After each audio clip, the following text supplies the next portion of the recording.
رسول اعظم صلی اللہ تعالی علیہ وآلہ وسلم کے پیارے دیوان، نماز ایک اہم العبادات ہے جو امت مسلمہ پر 5 وقت فرض کی گئی ہے، اور یہ بخشش کا ذریعہ، نجات کا ذریعہ ہے اور اللہ تعالی سے قربت پانے کا ذریعہ ہے۔ جیسا کہ اللہ رب العزت خود فرماتا ہے کہ ایک مومن ہے، ایک مسلمان بندہ یا بندی ہے، وہ فرض کی ادائیگی کرتے ہیں حتیٰ کہ میں ان کو اپنا قرب عطا فرما دیتا ہوں، پھر وہ اس فرض کے ساتھ نفل کی بھی کثرت کرتے ہیں تو پھر میں ان کے اور زیادہ قریب ہو جاتا ہوں۔ تو یہ اللہ کی قربت کا ذریعہ ہے اور ہمارے لیے نجات کا پروانہ ہے، جیسا کہ اللہ خود فرماتا ہے قد افلح المؤمنون، وہ مومن نجات پائیں گے، وہ مومنین نجات پائیں گے۔ کون سے؟ الذی ہم فی صلاتہم خاشعون، جو نماز میں خشوع و خضوع کرتے ہوں گے، جو خشوع و خضوع کے ساتھ نماز ادا کرتے ہوں گے۔ آقا کریم علیہ السلام کے پیارے دیوان، علماء کرام نے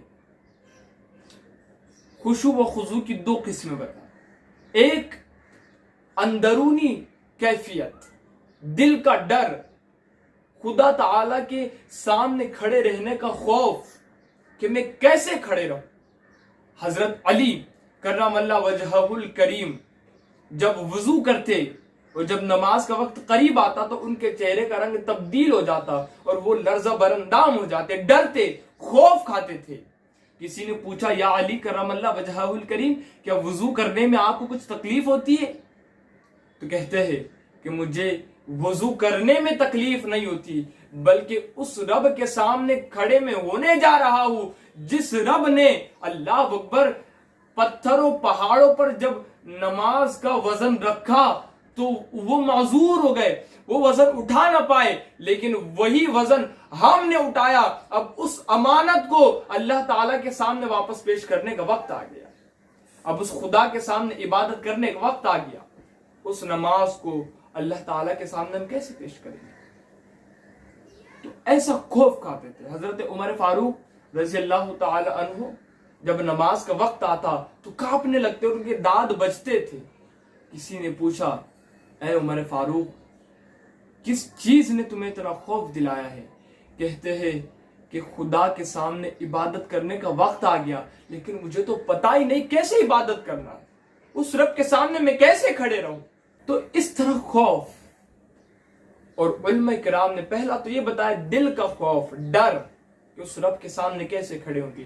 دوسری قسم اس کی ظاہری ہے کہ اپنے آپ کو مطمئن رکھنا، نماز کی طرف اپنی توجہ رکھنا، ایسی توجہ کہ ہم خدا کو دیکھ رہے ہو۔ اگر یہ توجہ نہیں رکھ سکتے تو اتنا کہ خدا ہم کو دیکھ رہا ہے، کم سے کم اتنی توجہ، اطمینان، سکون۔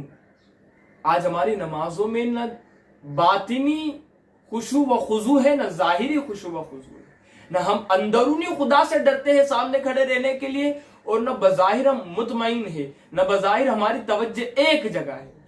ہماری توجہ کبھی دکان پر، کبھی مکان پر، کبھی بیوی میں، کبھی بچوں میں، کبھی کدھر تو کبھی دوستوں میں تو کبھی کدھر۔ یہ آج ہماری نماز کا حال ہے، اور پھر ان نمازوں پر ہم اکڑتے ہیں، اور وہ لوگ خشوع و خضوع کے ساتھ نماز ادا کرنے کے بعد اپنے آپ کو کمتر سمجھتے اور اپنی عبادت کو ناقص جانتے ہیں۔ لیکن آج ہمارا حال کیا ہے؟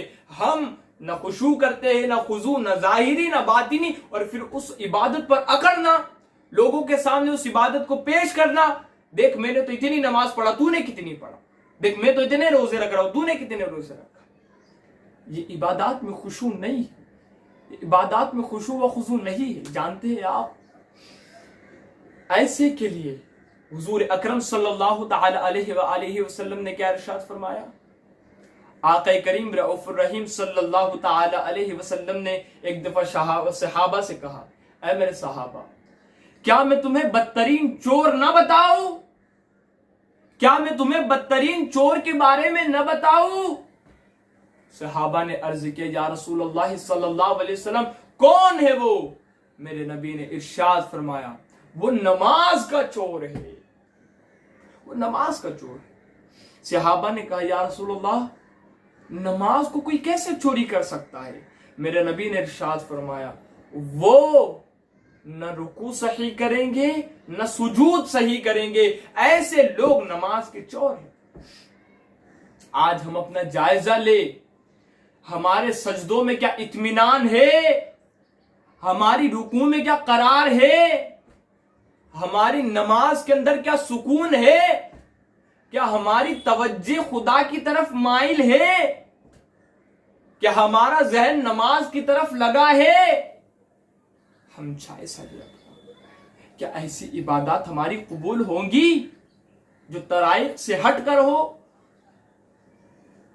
میرے پیارے آقا علیہ السلام کے پیارے دیوان، غور کرے اس جگہ پر، خشوع و خضوع پیدا کرے نماز، سکون کے ساتھ اطمینان کے ساتھ نماز ادا کرے تاکہ وہ نماز قبول ہو، وہ نماز ہماری نجات کا ذریعہ ہو۔ قد افلح المؤمنون، ایسے لوگوں کی نجات ہوں گی، الذی ہم فی صلاتہم خاشعون، جو نماز میں خشوع و خضوع رکھتے ہوں گے، جو نماز میں خشوع و خضوع کرتے ہوں گے۔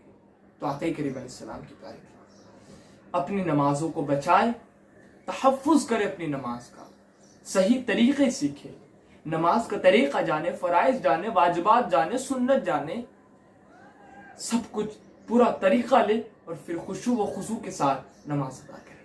واللہ اعلم عز وجل ورسولہ اعلم، صلی اللہ تعالی علیہ وسلم۔